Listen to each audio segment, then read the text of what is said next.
Hi, my name is Tommy Kelly.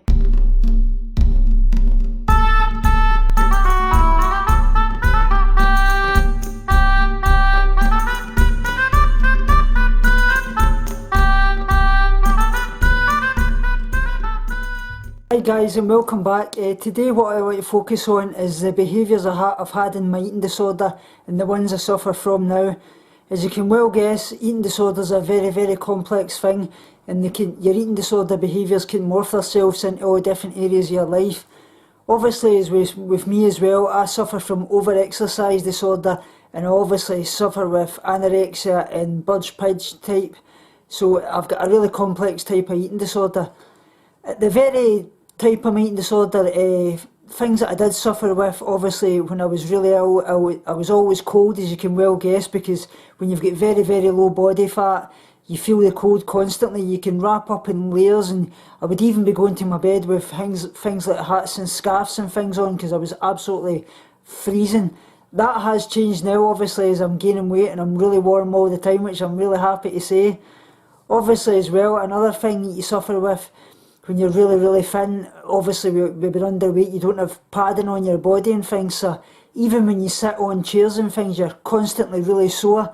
I had a lot of bed sores and things at one point, and when I was in the hospital, I had an orthopaedic bed, and it was specially fitted for me, and it was a blow-up bed, so because I had obviously bed sores and things, and even at night you'd be constantly tossing and turning because you were absolutely sore and things. And that's one thing I want to say, is being really thin is not glamorous. It carries an awful lot of illnesses and dangers, and it can be life-threatening, and it's terrible pain that you go through constantly daily. And like I say, obviously as well, I've got malabsorption of food and things because of obviously the restrictive background that I've had and the damage done to my bowels and things because of obviously the laxative abuse in the past. So a lot of the food that I do eat at the moment, I don't digest quite a lot of it, so I've got to really concentrate on getting in a fair amount of calories, probably more than what I really need, but most of that doesn't get absorbed anyway, so it's really important that I get in a lot more. And obviously as well, because I'm in that much of a restrictive background, I'm in a really bad calorie deficit over the years, because having it 19 years with restricting daily, sometimes down to as little as 200 calories a day. So as you can guess, an awful lot. And like I say, all those calories that you are putting in at the moment, don't fear it, because half of it you're using up to control your organs in your body and obviously repair the damage that's done to your organs and things. Your body's very smart, and that will protect the things that's needed most, and that's to keep you alive, and that's what it will do. It will use them to repair the organ damage first before it starts to put on weight and things. So do not fear calories. Calories are your medicine. You can take all the medicines in the world, but the only thing for you really that's going to help is your food. One thing I am really suffering from at the moment, actually, and this is something that I haven't suffered from in the past, but this is a way that the eating disorder is obviously creeping back in and trying to take me over, because it sees that I'm combating it in all the other areas that I used to actually suffer with, and that's looking in mirrors all the time. I can't pass a mirror at all without looking in it, and I'm actually feeling that I'm fat and things. I know I'm not fat, but that's eating disorder mind telling me that. But I just counteract it and I tell it, no, I'm not fat and I'm going to eat. Because the minute you give into it and you start restricting, you'll be straight back to square one. Yes, eating disorders are not a choice, but things like this are a choice in the moment for the behaviour side of things. But at the end of the day, if you do have relapses like that, do not feel guilty, don't feel bad in yourself, you're not a failure. Go to bed, get back up the next day, choose recovery again, fight on, get in your meals, that's winning. Another thing that I'm really suffering with at the moment is, I don't know if you guys suffer with this at all, but I'll be feeling really hungry, because obviously I've got extreme hunger, which you can get in eating disorder recovery, but don't fear that as well. Don't think that's binge eating disorder. This is your body's way of telling you that it needs food and it needs nourishment, and as gradually as you start to give it the food it needs, your body will start to trust you again, and that will subside. But give it the food, give into that. It's really important in eating disorder recovery that you do that. So what I'm doing at the moment is I'm going down the stairs and things when I'm really wanting food, and I'll be taking food out cupboards and looking at it and really wanting to eat it and looking in cupboards, and then I'll put it all back and things like that. It's a strange behaviour. Also as well, what I did do a lot in the past, and you probably can relate to this, is I would go out to the shops knowing that I couldn't eat things like chocolate and that, which I do eat now because it's obviously vegan, but this was before I was vegan.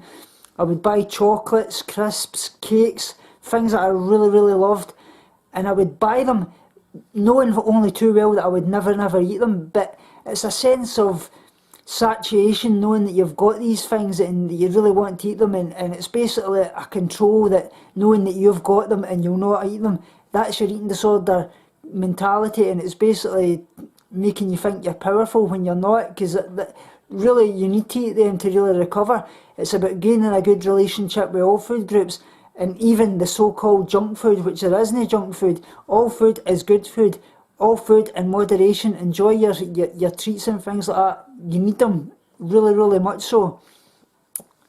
One thing I am suffering from at the moment, like I say, and I have done in the past, but this is one thing I've not been able to get out my way, even in eating disorder recovery, is weighing foods. I constantly do it. Like I'll go out and I'll get vegan chicken and things like that, and I'll always weigh how much I'm having. Say it would be 100 grams, 200 grams, and even with my fruits and anything that I'm eating, if it's a certain weight on the package, I'll always weigh that amount out, and I can't go over that, guys. And that's one of the behaviours I've not managed to shift in my recovery, and I would like to shift that, because it is a disordered behaviour, and it's something I don't want to have to do, because at the end of the day, your eating disorder loves numbers, whether that be on the scale, weighing food, anything. That's what it thrives on, is numbers. Obviously as well, another thing that I'm suffering with at the moment, I don't weigh myself, as you well know, because my eating disorder recovery team tell me that it's really important that only they weigh me, because I was doing it 3 and 4, 5 times a day constantly. And that's one thing I would like to tell you, that is just ludicrous doing that, because your body weight changes daily all throughout the day depending on what fluids you've drank, whatever you eat. And you could weigh yourself in the morning and you could weigh yourself later on in the day and you could be a few kilograms heavier, especially with women. Even not so much probably when you've gone through anorexia, because it can stop your periods and things like that, as you well know. But sometimes with people with bulimia and things, obviously most will still have a period depending on how bad their eating disorder is, but your weight can fluctuate obviously with your menstrual cycle and things as well, so it's a very difficult thing today to touch upon, and it's just silly to weigh yourself constantly. But one thing I am struggling with is I keep wanting to be weighed at a certain time each day, and that is an OCD behaviour. I'll get really angry and irate if the eating disorder team weigh me later on in the day. It's always got to be at a certain time of day before I've eaten a lot, and that's disordered really. That's your eating disorder taking over, and you need to get out of that, because what does a number in a scale mean? It doesn't relate anything to how good a person you are. It only relates you to your gravity on this earth, and that is all it is. It doesn't relate how much people love you, how much you've done for people, how much people think of you. Everybody's beautiful. It's about the person in here and your soul, and that's what it's all about. Fear foods, that's another thing I wanted to touch upon. I've had a lot of fear foods in the past, obviously chocolate and things like that, and any kind of sweets and that I used to love before. I wasn't able to eat before I went vegan. Now that I have went vegan, I can eat chocolate, I eat cheesecakes, I eat cakes, I eat everything, ice creams and things that I used to fear. But still, there's a few things that I can't eat, and that's things like butters and things like that, obviously. I know most butters aren't vegan and things like that, but even vegan spread, I just can't eat it. It's always been an issue for me. And obviously as well, another thing that I can't do is like fried foods. I can maybe have a wee spray it on the pan and things like that, but anything with oils and things I find hard. But I obviously compensate that obviously with avocados and things, but I do use oils and things. But it's frying things like chips and things like that, that's what I'm talking about. I just can't eat chips. It's always been an issue. fish and chips. Obviously I can't have fish, but it's still the chips. I really suffer with that. And obviously as well, another thing is I always had this issue that I had to eat one slice of bread. I could never have two, even if it was a sandwich. I would just roll the sandwich, the one slice of bread up into a sandwich. I couldn't have two, and I still can't do that. So I'm having to compensate things like maybe having wraps and things like that. And I will get out of this. I'm gradually overcoming that, but that is still an issue. And like I say, I'm gaining weight constantly, and I'm really getting much better, but there is still behaviours there, and that's one thing I like to say. Everybody has these in eating disorder recovery. I don't ever believe you're fully recovered. You just learn to deal with things better and manage them, and as long as you're gaining weight, you're getting better and better and better. Gradually getting through all these disorders. You've just got to keep working your way down the list, and that's what I'm doing. Another thing obviously is calorie counting, which I still do it. I do it on MyFitnessPal quite a few times. I have reduced it majorly. I used to do it 7 days a week. I've reduced it down to 3 now, which is a far lot better than it was. But I'll obviously, if I see that I'm getting near the calorie amount that I'm set, I start to get really stressed and worry that I'm going to go over that. And I have found back and forward that I'll maybe have a go downstairs and look at things and make sure I'm not going over that calorie amount, because I fear that you're going to gain more weight than you really need to, because I'm obviously told that I have to gain 0.6 a week, and that calorie amount is set for that. But I get really stressed if I go over that, and it's just silly. I mean, at the end of the day, the more calories you get in, the better, and that's what's going to get you recovered, and I'm pushing through that, and I'm, like I say, I've reduced it really a lot. Obviously as well, another thing that I have suffered with in the past is something you can probably relate to, and this is a lot to do with the media and things, when they tell you that you shouldn't eat after a certain time at night, say 8 o'clock, because your body stores it as fat, which is a load of rubbish. At the end of the day, it doesn't matter when you eat, your body, if you as long as you eat the amount of calories you're needing in a day, that is all that matters. Whether it's at 12 o'clock at night or whatever, especially in eating disorder recovery, actually the more you need, and if you happen to get up during the night, like I say, and you need your body tells you need it, give into it. But like I say, I would only eat at a certain time, say maybe before 6 o'clock at night, with this fear of me gaining weight. And like I say, that's all perpetuated by the media's rubbish, and that's what causes a lot of eating disorder behaviours as well. Another thing I did do, which you can maybe relate to, is I would drink lots and lots of Pepsi Max and things like that. And actually the reason for that is, and I'll tell you right now, and this is why you do it, if you do it, it's actually a appetite suppressant. So it's tricking your body into making you feel that you've actually got food, and when you're not, because obviously the amount of fluid and things like that bags you up, makes you feel as if you're full, and obviously the caffeine in it gives you that high, basically, the caffeine high, and sends those endorphins and things. That's what eating disorders are like. A lot of people say to me, eating disorders are a bit like having a drug addiction. Well, yes and no, as in a drug addiction and obviously alcohol addiction, because like I always say, a drug addict or somebody suffering with alcohol problems, they can recover by cutting out obviously their drugs and their alcohol. But when you've got an eating disorder, your enemy is basically your best friend. So you've got to deal with your enemy every single day of your life, 365 days a year, and that's food. And it's a much more complex illness to deal with, and it's all about coping with your eating disorder, making good relationships with your food. But you've got to face that demon every single day, whereas somebody with drinking alcohol, they basically have to just stay away from it. And obviously one more and you're back on the wagon. Is the same with eating disorder. It's when you're in recovery one time and you're straight back there. So that is very much the same in that sense of the illness. Obviously as well, what I do quite a bit recently, I've just really noticed it, and it wasn't until my wife actually told me, is I'll fidget quite a lot. Like I'll be sitting and I'll tap my hands, keep moving my feet, tapping my feet and my legs and things like that. And that's disordered behaviour, making you think that you're burning calories. And it's basically a way of burning calories, because you are constantly burning calories when you do that. Even when you sit, even in your bed at night, you're constantly burning calories. Your body's burning calories just to keep you alive. And But this is another eating disorder behaviour. It is obviously fidgeting about and moving constantly to burn calories.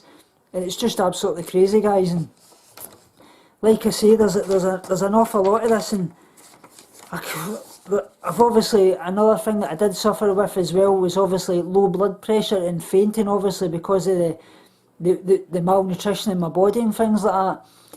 And over exercise wise, well, that was a really big area for me.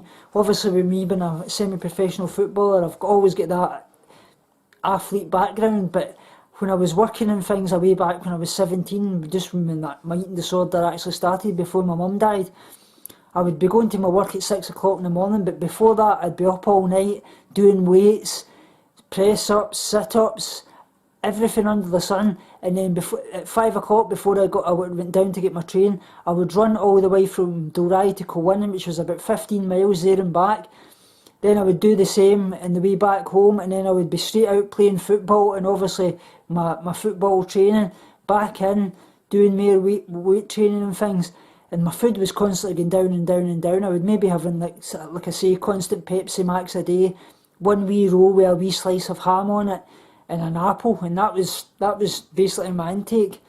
It was really terrible. And like I say, I went down to 4 stone, and then obviously I went away to Australia in the year 2000, which was 3 years after my eating disorder actually started, and I hadn't even been diagnosed then, even though I was going to the doctor constantly, telling them that I was worried about my weight and things, but they kept saying to me, oh, it's just that you're going through a lot of depression, you're losing your mum and things, and he would just give me sick lines and things, and tell me things like, oh, you may be outside and you may think you see your mum in a crowd and things like that, but this is just all grief and you will get over it. Obviously I didn't accept I had an eating disorder. A lot of people that I was friendly with did say to me, I think you've got an eating disorder, and I would say, oh, no way under the sun, I've not got an eating disorder, that's for females. And that's how the society thinks as well, that it's a female disorder, and it's far from that. There's plenty of men out there actually that's actually too scared to come forward, obviously because of that and because they're not taken seriously. And obviously as well, a lot of people get this stigma thinking it's obviously homosexual people and things like that suffer eating disorders, which is far from the truth. I mean, race, colour, creed, sexuality, eating disorders don't discriminate against anybody, and everybody's got them. It doesn't matter what weight you are. A lot of people put eating disorder as in somebody that's very thin. That's far from the case. Somebody that they're very Alice could look perfectly fine to you. It's all about the mental aspect up here. And I do, one thing as well that I have suffered with, is what I'll point on as well, is OCD. Actually, I've suffered that from all my years, and I didn't actually know until recently that that's one of the precursors for eating disorders, obviously because of the perfectionist side of it. And I would, way back just when I was about 14, 15, well before my mum died and my eating disorder even started, I would actually be changing myself up to 20 times a day and having about 20 showers a day, constantly washing myself, washing my hands, and this perfection of cleanliness. I did that for quite a while, and lasted about 1.5 years, but I managed to get out of that. And then I look back and now I say to myself, was that something that was basically ingrained in me? And as I do say, eating disorders are a genetic thing. It's just something in your life that triggers it, and that's it starts. It can be going on a diet, it can be a traumatic experience in your life, losing like a parent like me, somebody getting bullying you, anything at all. It can just something that triggers it, and that's what a lot of people don't understand. They think it's just a diet went out of control, or it's something you've chosen. That's far from the case. But like I say, OCD behaviours that I do suffer with as well, like I say, I'll have to do everything at a certain time of day, whether it be going out shopping. I'll get really stressed if I'm not out at a certain time of day. That can be 8:30 in the morning. I'll need to leave at 8:30 in the morning. It's always got to be that time, and I've got to be back by 10, 11 o'clock at the most. It sounds strange, but it is a disordered behaviour. And as well, when I'm out in the shops, what I do quite a lot is, which you'll probably relate to, eating disorders, constantly looking at food labels and things like that, what the calories on it. And I do find that if I see a vegan meal or anything like that, I won't buy it if it's more than 500 or 600 calories. If it's more than 600 calories, I certainly won't buy it. That's just crazy. But like I say, I do get in the calories, but that is one thing that I have suffered with. I just won't buy it if it's more than 600 calories because I feel that's too much, which is crazy, and I've really gotten over that now. I'm battling through that, and I'll just eat what and when I want, what I like, when I like. You've got to do that because that's just a controlling behaviour. And the other side of my OCD thing is that I'll sit my clothes out at night, everything prepared for the next day. Even down to going to the toilet. I've got to go to the toilet at a certain time. I've got to eat my meals at a certain time of day. I've got to have my bed washed at a certain day each week. It's always a Friday. I've got to do my animals at a certain time each week. Always a Sunday. It's just crazy, and it's controlling your life. But I'm getting over it. I'm getting better. And I love you guys so much, and if you would like to see more of this all the time, please let me know, and let me know what you suffer with, and I'll touch upon more of this. I'll get into a lot of my eating disorder, anything you would like me really to touch on, I will do. But like I'm saying, guys, you can see I'm looking much better, and I'm gaining weight constantly, and this has been the best therapy I could ever have, coming on here, getting the love for you guys, and knowing what I'm doing is actually helping you in some way and raising awareness.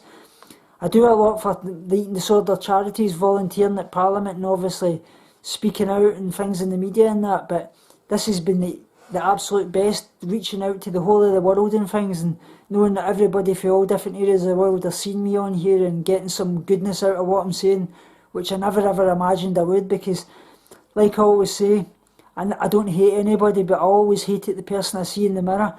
I don't love myself yet, but I'm gradually beginning to like myself with all this, when I see the comments that you guys put out to me, and just couldn't believe that I was actually, I don't think I'm an inspiration to anybody, and I'm far from it, because I never will be until I'm fully recovered. And inspirations aren't people like me, they're people that's out there fighting for their lives every day. Obviously guys out in the wars fighting for their freedom, people fighting terminal illness with a smile on their face and doing good for others. That's real inspiration, and that's what we should really touch upon. Don't ever think you're the worst off, because there's always somebody out there worse than yourself. People are losing their life every day. Every day you feel that heartbeat is another reason to keep living and doing good for other people. You live for God up above. Kindness costs nothing, and that's what it's all about, guys. And remember, binge on life, purge negativity and starve guilty feelings. And remember guys, binge on life, purge negativity and starve guilty feelings. Speak to you all soon, and love you so much. Remember guys, binge on life, purge negativity and starve guilty feelings. Speak to you all soon, and love you so much.